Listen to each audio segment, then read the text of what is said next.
elections is not only for the people of Mozambique, but for the rest of us in SADC and the African continent.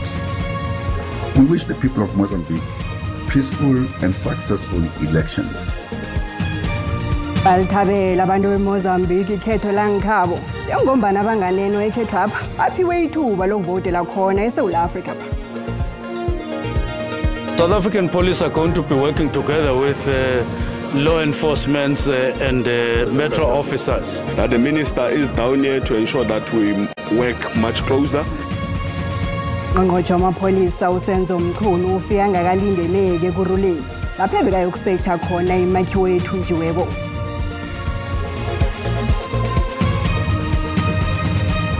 Kwaba kuhle ukuhlanganisa zindaba kodwa ku SABC 1 zesiNdebele echannel. Ngqongqoshe wamapholisa uSenzo Mchunu ubedosa phambili ijima lokubuyisa imakhiwo kahulumende esele ithethwe babantu ngokungemthetho. Le makhiwo obuningi bayo seyisetshenziselwa ukuthengisa indakamizwa. Ngqongqoshe uMchunu uqothele abathengisi bendakamizwa eJimmiston.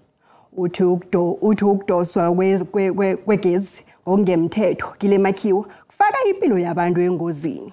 Kusesenjalo nomeyara wekuruleni uNkosi Ngiphile eqhakaza naye ube khona ejimeni lokubhudula. Uthe bafuna uqinisekisa bona bonke abantu abathengisa endleleni bathengisa ngefanelo. South African police are going to be working together with law enforcement and metro officers, but there's also Home Affairs. As you come across any person here, Home Affairs is here to verify whether legal or not legal. So we're now having a huge machinery. And I'm quite impressed with the number of Metro Police, just the number. The minister is down here to ensure that we work much closer, because policing, according to the Constitution, is rests with SABC. But of course, there's certain functions that are given to Metro Police to fight crime, to deal with bylaw enforcement, and of course, to deal with traffic management.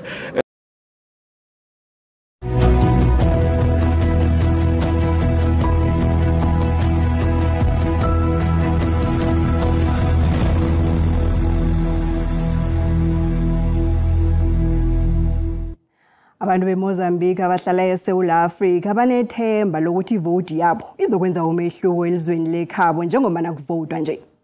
Baphume ngobuningi babo baya entechini zokuvotela bayobeka ithwayo labo.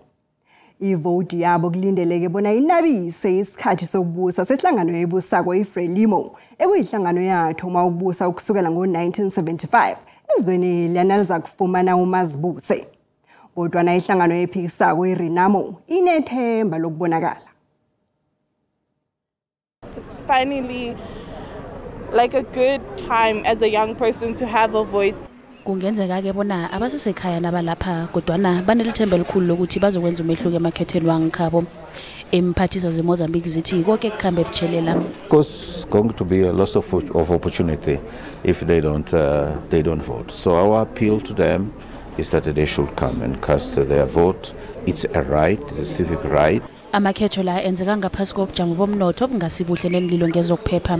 Kodwana abathabile ngokungenelela kwehlanganisela yamazwe angeSouth Africa. It's a very historic day. As you know, that every moment that we're getting a chance to go to the polls and then to choose our own representative, the new government. And then that is a very historic moment. iFrelimo ifumene isekelo elihle enhlanganweni zepolitiki eSouth Africa. These elections is not only for the people of Mozambique, but for the rest of us in SADC and the African continent. We wish the people of Mozambique peaceful and successful elections. Intechi zokuvotela nazivalwako ihlangano yamakhetho yokuthomisa ukubala amavoti. eMpumalanga kuthoma ebuthaka ukuvota ekhethweni leMozambique. Ngokutsho komjameli weMozambique eLimpopo neMpumalanga uCristavio Jema bangaphezulu kwama-60 wenkulungwane abantu beMozambique abavotileko emfundeni ezimbilezi. Nanyana kuthoma ebuthaka kodwana bekulindeleke bona isibalo sande ntambama nje. We have registered around 64,000 Mozambicans during the registration process. We have 16 in Limpopo and 48,000 in Mpumalanga. Abanye abavoti enkomanzi bathe bafuna ukubona amachuguluko ekhabo eMozambique. Votile mara inkinga le party lebesifuna kuyivotela yo ayikho lapha. Bekengithandzela ukuthi ilizwe lethu lamavoto lichintsha ngoba ke siyahlupheka emaBhutu kude emsebenzi. Thina labaningi emaBhutu sila South Africa. Mara still kuyafana labasele eMozambique kuyafana kutshintshe lutho. Ukubalwa kwamavoti kulindeleke bona kuthome ngemva kokuvala kwenteshi zokuvotela. eLimpopo bebathabile abantu beMozambique abahlala eGiyani eLimpopo ngekhetho likawoke lelizwela. Inteshi zokuvotela ezimbala zinzinze endaweni zeGiyani nemalamlele. Izakhamuzi zezumeri ziphume ngobuningi bazo ukuyokuvota nazo. Istage sokuvota esincane esi sihlolisa abantu abavota abangaba 1,200. Ezinye izakhamuzi zeMozambique ezihlala endaweni ezifana nezumeri kunye nakwezinye indawo zeGiyani zabaleka ipi yombange eMozambique eminyakeni eyadlulako zagcina sezihlalela futhi eGiyani. Ikhansela le-Action SA uDokotela uNasiphi Moya ukhethwe njengomeyara omutsha kamasipalata weTshwane. Umoya uthumbe ikhetho ngokuvotelwa liningi. Ufumene amavoti 122. Umeyara waphambilini uCelia Brink osuswe ngesitshukumiso sokungasathenjwa emvekeni embili ezidlulileyo ufumene amavoti 46. Dokotela Moya ngumeyara wesithandathu eminyakeni ebunane solo kwango-2016 emakhethweni wendawo. Mva nje ube ngumjaphethe kameyara weTshwane solo kususa umeyara waphambilini uCelia Brink. Moya uthi ukulungela ukusebenzela umphakathi endaweni zeTshwane. To the residents of Soshanguve, Hammanskraal, Mamelodi, Centurion, Bronkhorstspruit, Garangua, Linwood, Camel Drift, Waterkloof, Irene, Sokhulumi, and everyone residing in between, I'm here to tell you that I'm not an Action SA mayor or a mayor from any other party for that matter. I will be the mayor for the residents of Tshwane. Yachayisana imbono yenhlangano zepolitiki ngokhetha kwakaDokotela Moya. Freedom Front Plus ithi uDokotela Moya ubekhona nakusumasipalata weTshwane. We take it at this stage with a pinch of salt. The reason I'm saying that, when she was part of the multi-party coalition and deputy mayor, she was part of what was happening, and she was part of the failures that they have blamed on the multi-party coalition. EFF iksekela ukukhethwa kwakhe. After having engaged with the ANC and to a certain extent Action SA as well, there are certain primary deliverables that we had to agree with and principles that they would have to subject themselves to without the EFF having to have declared any interests or personal interest for positions. I-Action SA ithi mama lahlaza ukuthi uDokotela Moya wayekhona nakusidorobha leTshwane. uDokotela Moya uthi umnqopho wakhe kuvuselela iTshwane nokuletha uhulumende ebantwini. Kanti khasini lethu leFacebook siba umbono wakho mayelana nokukhethwa kukameyara omutsha weTshwane uDokotela uNasiphi Moya. Ake siqalisane umbono wakho mbukeli.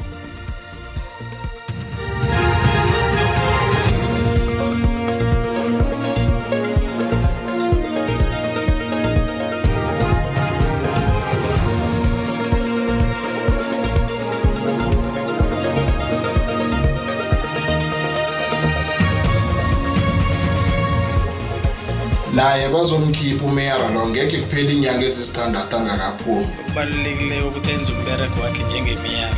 Angithi manje nqonelele impumelelo kumsebenzi wobumeya baseTshwane. Akukho esingakusho kodwa sithule sibuka le politiki edlalwa lapha ya amaqembu ezepolitiki. Mbona ngiyombukela SABC ezokuthwesa umlando wokuziphendulela ngombono womntu.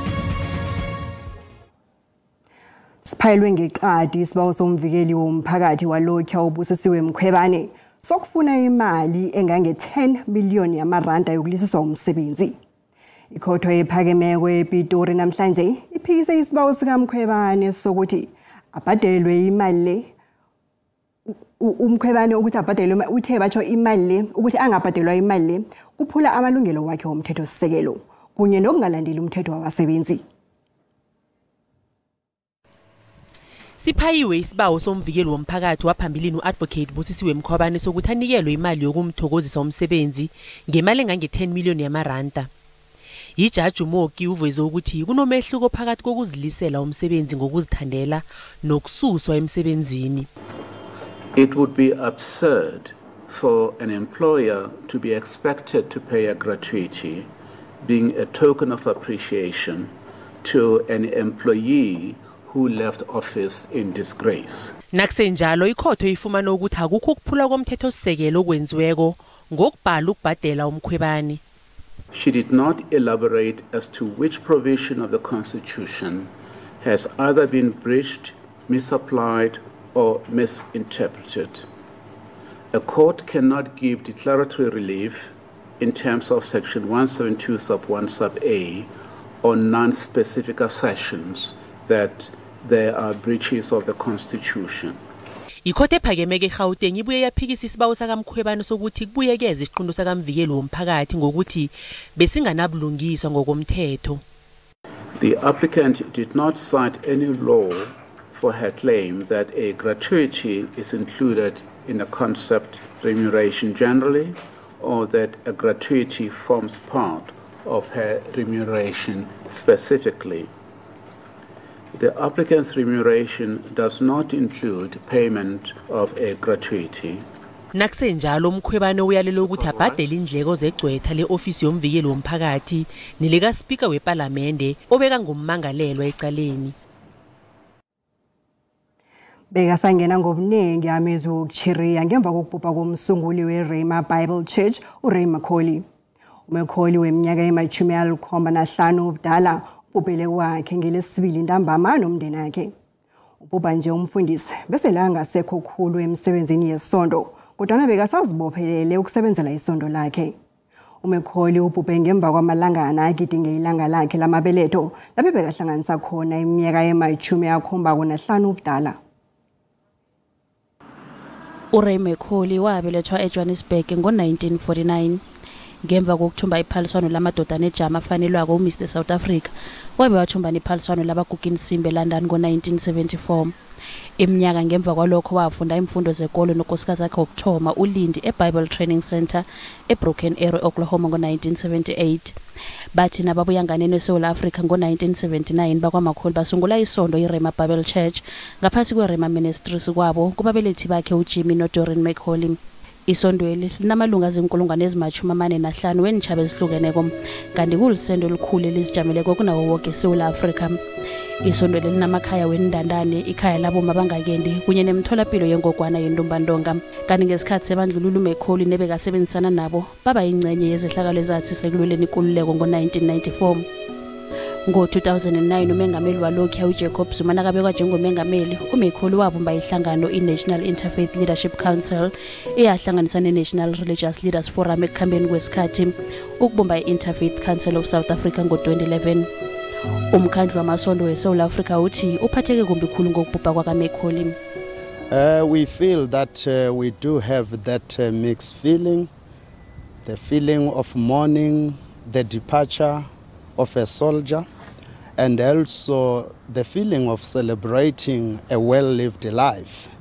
We believe that he have played his role, especially as a leader. uMacaulay wahlukana nonkosikazi yakhe wokuthoma wayokuthatha uZelda Island ngo-2001. Uchiye phasini unkosikazi yakhe abantu bakhe ababili kunye nenhlobo zakhe. Nasibuya eNtolo. Sicala indlela zokuthi bangahelebheka kanjani kulama company akhona eSouth Africa naku-government. Ngonyama yamaNdebele uMakhosoke wesibili uthi lutsha lingene ngobuningi emkhakheni wezokulima. Yaphileka.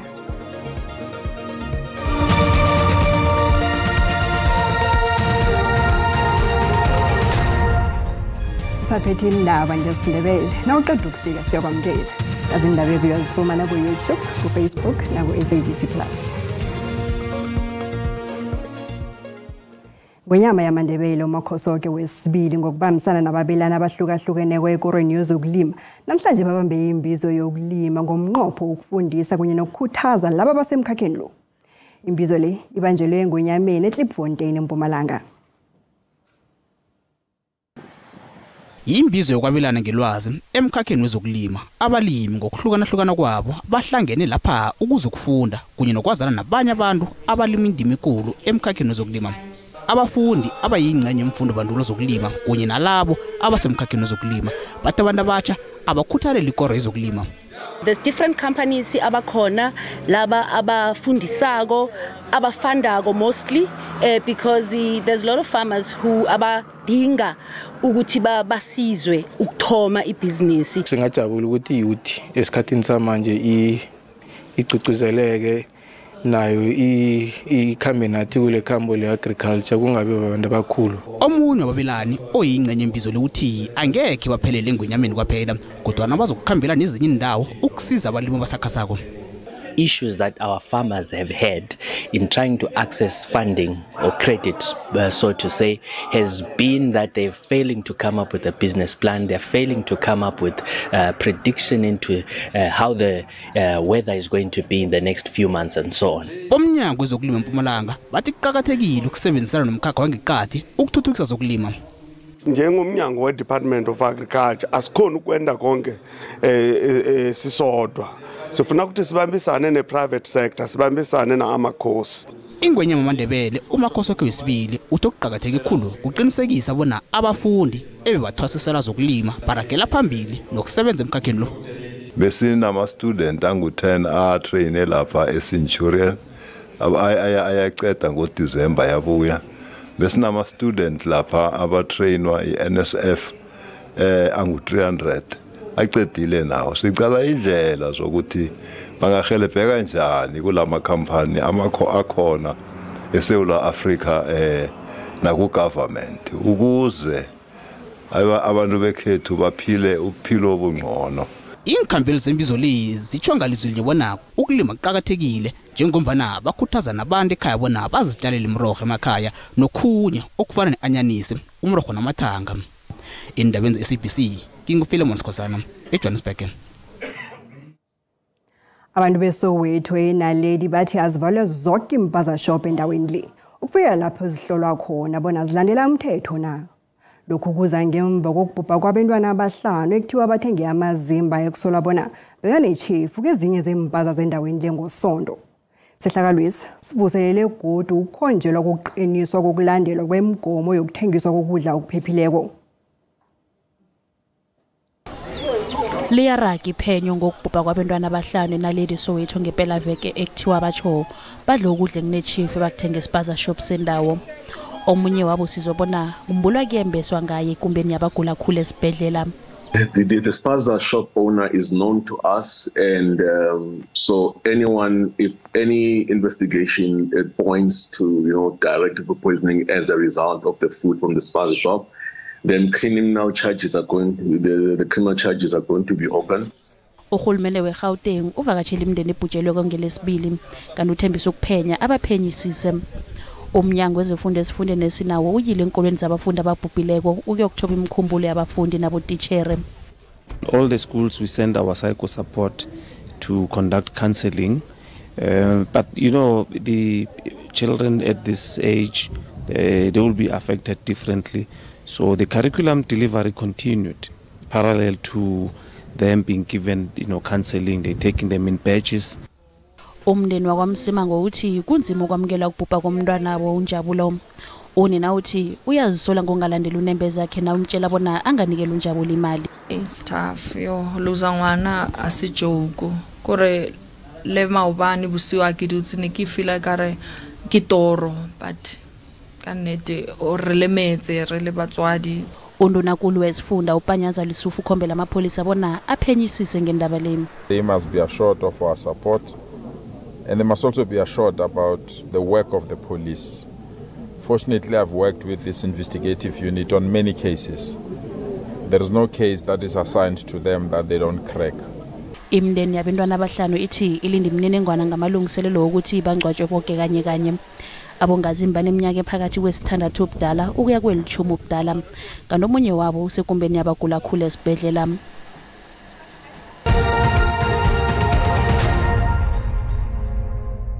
Nasiphosa ilihlo kezemali iranda liyabogaboga nalinganiswa nezinye imali ezikolo.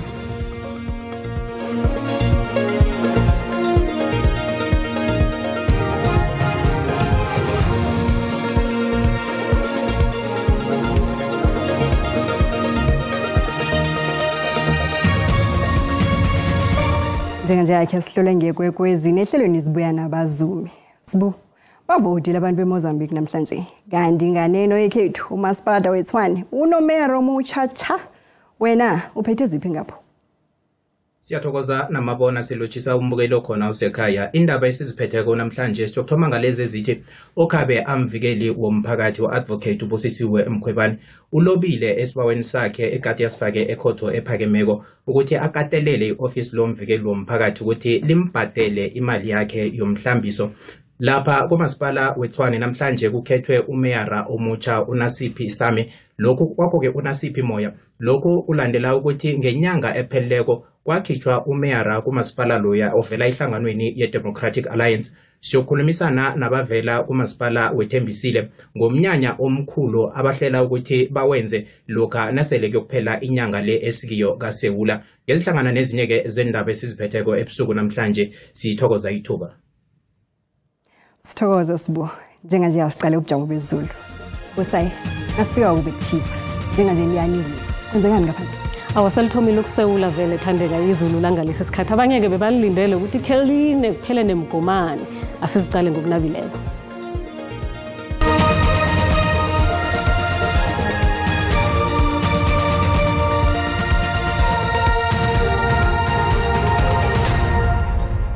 Siloshisile ekhaya ngelesithathu entambama vele ke njengoba sesithule nje selithomile ke kubonakala izulu kunamathuba ke alinganiselwa nge30% ngilezi indawo zangale ngePumalanga Kapa kuthindeke lapha isifunda sangale ngeFreystata nalapha ke endaweni zakubona Northwest eMahikeng liqinile ke endaweni zangale ngeKZN nge60% ukuchinga lapha eMpumalanga nakezinye indawo zangapha ngeGauteng sekhesa libona ke namhlanje sikhelana kanti ke kusasa amathuba we30% atholakala kulezi indawo zesifunda seMpumalanga kanti ke livalile ngezinye indawo ukuthi ke ngapha ngeChingalanga livule kanti ke kesicale ke ukuthi ngisiphi isilemukiso esisitholileko kunokuduma ke okunobungozi kileza indawo ezingeKZN abantu abacheje bayelele kusasa ke sitholela lapha isilemukiso sokuthi ngaba nomlilo wemango kileza ndawo zangale ngakubo Uppington sicale lapha isifunda sangale ke ngeNorthwest iGauteng iyachisa ke endaweni zangale ngePitori nge31 iJohannesburg nge30 Bronkhorstspruit nge29 eLimpopo sibona lapha ke endaweni ezinengi kufuthumele khulukhulu ke lapha endaweni zaboPhalaburwa kuyachisa khona neMusina nalapha iThabazimbi nge34 iphulukwane ifuthumele nge28 asiyokuqalela lapha eMpumalanga kubonakala ke esikhukhuza kuchisa hle ngezinye indawo kufuthumele bo29 bo28 kanti ke kwaZulu Natal siyabona ke ukuthi kuyachisa endaweni ezinengi ngemva kwamadina kuzokuchisa ngaphambi kokuthi ulithole izulu esilibonile kwela asibonane godu ke ngelanga elilandelako diro